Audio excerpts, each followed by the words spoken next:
দুই ভাই জন্ম নিল, একজন শক্তিশালী শিকারী আর একজন শান্ত স্বভাবের। ভবিষ্যতে বদলে যাবে তাদের ভাগ্য।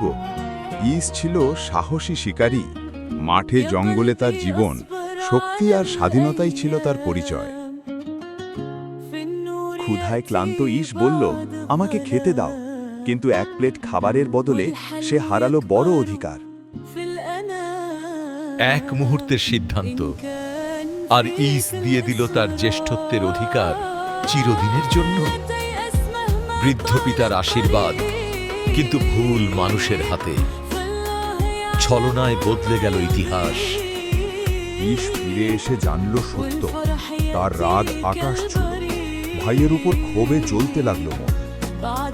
ভয়ের মধ্যে পালিয়ে গেল ইয়াকুব, নিজের ভাইয়ের রাগ থেকে বাঁচতে।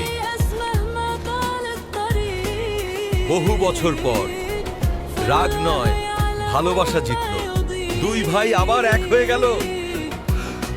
একটি ভুল সিদ্ধান্ত জীবন বদলে দেয়, কিন্তু ক্ষমা সবকিছু ঠিক করতে পারে।